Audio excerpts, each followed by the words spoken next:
Welcome to the Norwegian Epic. We had the opportunity to take a cruise on the Epic around the Mediterranean Sea, visiting several amazing ports, including Civitavecchia, Barcelona, Naples, Mallorca, and more. We did have a great time on this ship, but it's gotten somewhat of a bad rap in the cruising community due to some rather unconventional designs as well as issues with the crew and size of the ship. Today we'll give you a short tour of the ship itself, highlighting some of the more interesting venues, and then giving you a tour of our balcony cabin. The Norwegian Epic is a relatively large ship with a capacity of 4,100 guests and 1,700 crew. With a gross tonnage of 156,000 tons, it sits comfortably as the fifth largest ship of Norwegian's 19-ship fleet. Boarding the ship was relatively easy, and our first impressions were that the ship is relatively classy in several areas, reminding us a bit of the glitz and glam that you might get on some more premium cruise lines. But when it came to the cabins and other areas, it still had that classic, though some might call outdated, cruise ship look. This overall didn't really affect our opinion of the ship, but if you're looking for an extremely modern vessel, you won't find it on the Epic, even though its last retrofit was only about 3 years ago. Now that we've talked about the ship itself, let's talk about some of the common areas and restaurants on board. On all of NCL ships, there are complimentary restaurants, as well as some extra pay, or speciality, dining options. One of the complimentary restaurants is Taste. This restaurant is located on Deck 5, and it's a comfortable space with an amazing view up into Deck 6 and 7. Another complimentary restaurant is O'Sheehan's Pub and Grill on Deck 6. This is a pub-style restaurant that's on nearly every NCL ship. Here you can get everything from burgers to sandwiches to fries and wings, as well as great beer. The Garden Cafe is the onboard buffet restaurant, located on Deck 15. You can find tons of food options here. There's also an outdoor section of the buffet called the Great Outdoors, which features some nice places to sit and eat on a warm Mediterranean morning or evening. Deck 6 features the Shanghai Chinese restaurant and noodle bar, as well as the Manhattan Room, both of which are complimentary restaurants with a wide range of offerings, as well as some beautiful and classy decor. These spaces were all complimentary.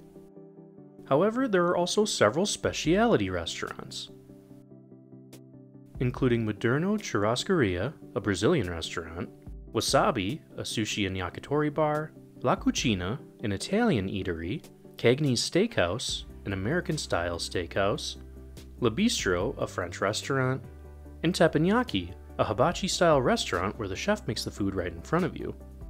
Each of these restaurants has meals that can be purchased for an additional cost. Either you can pay a la carte, or there will be a one-time charge for your entire meal. You can also purchase packages from NCL that includes a certain number of specialty restaurants.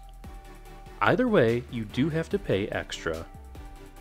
When it comes to entertainment, there are several venues where you can experience sights, sounds, and a great time. The largest venue on the ship is the Epic Theater, spread out between decks 5 and 6.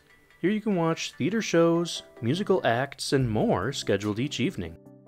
However, for the size of this ship, this venue is relatively small, so make sure you get there early.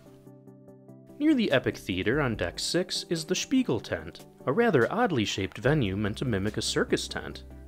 Here we were able to watch some musical acts throughout the cruise. Across from the Spiegel Tent on Deck 6 is Headliners Comedy Club, a larger venue with lots of seating. This club features several comedians, as well as the famous Howl at the Moon dueling piano experience. Further aft on Deck 6 is the Epic Casino, a very large casino with slots and table games. Here you can gamble the night away when you're away from port, and they also have things like slot tournaments and poker tournaments. At the aft of the ship on Deck 6 is the Cavern Club. This 60s-style pub venue is meant to look like the Liverpool bar where the Beatles once performed. And there's even a Beatles cover band on board that has several shows here each cruise. Throughout decks 5 and 6, you can also find several other venues, like the Portrait Studio and Art Gallery, as well as several shops. Up on deck 7 is the Bliss Ultra Lounge, a venue for shows and presentations during the day, and music and clubbing at night. This area has been completely retrofitted into a very dazzling venue. The entrance of the lounge seems like a portal into a distant world. It's really very sparkly. On deck 7, there's also an ice bar, something that you don't really find too often on cruise ships. You do have to pay about $20 for this experience, but it's a great one nonetheless. For this $20, you get 2 drinks in the ice bar, as well as being entertained by the crew member that's in there. It was definitely a worthwhile experience for us. One of the larger bars on the ship is also located here, and that's Shaker's Martini Bar, which is connected to Malting's Beer and Whiskey Bar. These bars have several seats, and also feature live music on a few nights during the cruise. Connected to Shaker's is also a cigar lounge called the Humidor, where guests can purchase and smoke cigars. On deck 14, you will find the Splash Academy, a venue for children between ages 3 and 12. You can drop off your kids here and they can take part in activities throughout the day, including dancing or even playing video games. On the same deck, you'll find the Mandara Spa, a full-service spa with several treatments and massages. There's also the Pulse Fitness Center here. Moving up to deck 15, you'll find the buffet and pool deck. You can also find the Waves Bar here, as well as tons of seating, the main pools, hot tubs, a climbing wall, slides, a video arcade, and more.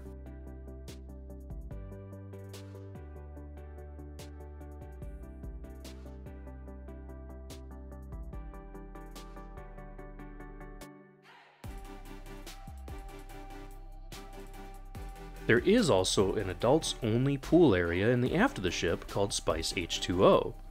In this venue, you'll find a pool, a very large screen television, and a bar and grill. Now that we've taken a walk around the ship and shown you many of the venues on board, it's time to take a look at one of the cabins.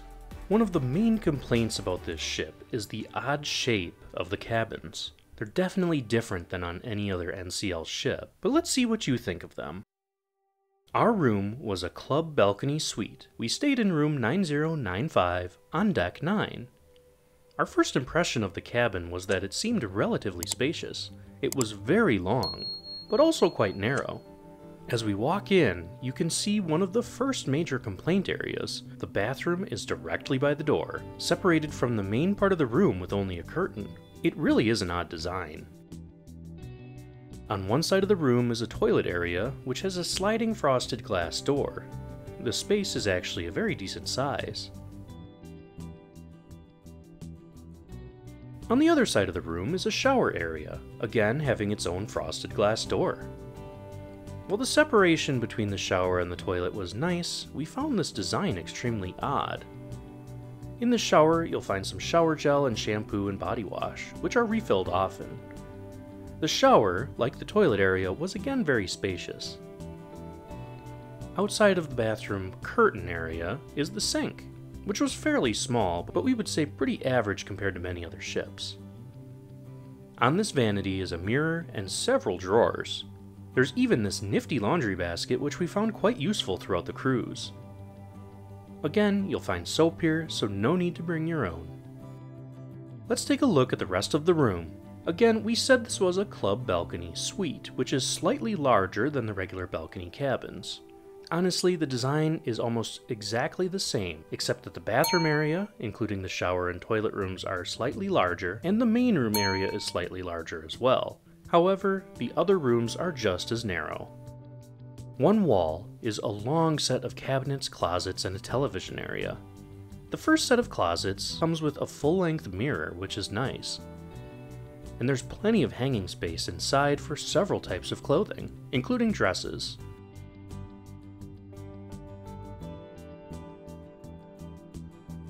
On the top and bottom of the TV are tons of other cabinets. There's another set of closets on the other side of the room as well. Some of the space is taken up by your life vests, but there are several other hanging areas. You certainly can't say that this room doesn't have enough storage.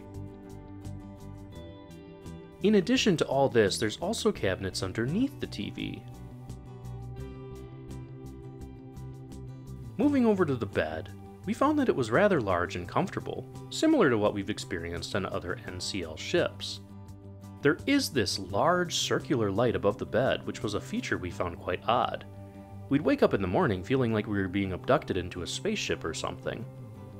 The light coming from this feature also wasn't very strong, which kept the room very dark unless we opened the windows. We're thinking that this picture on the website was brightened quite a bit. Next to the bed is a small couch. This couch is built into the side of the wall of the cabin, and once again, another area for complaints. This couch has an odd convex curvature, making it extremely uncomfortable to sit on, and a very awkward place to lay. It was virtually unusable for us. Once again though, there is storage behind the couch cushions. If you haven't noticed already, this room is actually quite well appointed from an aesthetic point of view. There are plenty of nice pictures, and some uplighting that makes it feel very warm, if not a bit dark, but the S-curve of one of the walls was just very odd to us. There's no desk in this room, per se, but there is a cutout area at the end of the long counter by the TV, where a chair was placed. This didn't make an extremely comfortable desk area, but it was there. And now we come to another complaint for this cabin. There is only one place in the entire room where there are electrical outlets. That's right, you can only find 2 North American plugs and 2 European outlets in this one small space underneath the desk. There's not even USB plugs here.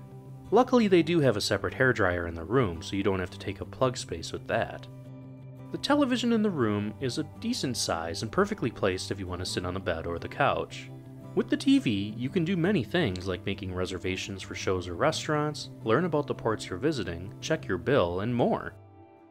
Like on the other NCL ships, there's not a huge selection of movies or TV shows that you can watch, and there's a limited number of channels available too, mainly news channels.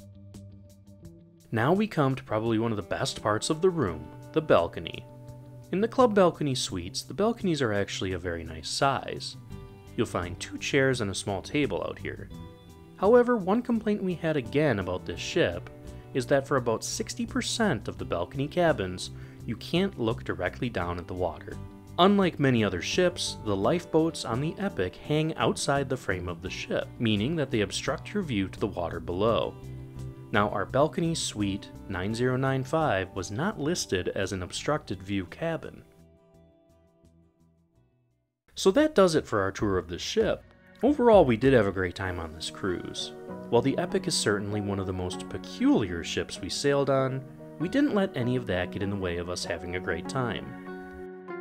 If you enjoy the food, service, and amenities on other NCL cruise ships, then you'll also certainly enjoy them on this one. We hope you enjoyed this video, and we'll see you in the next one.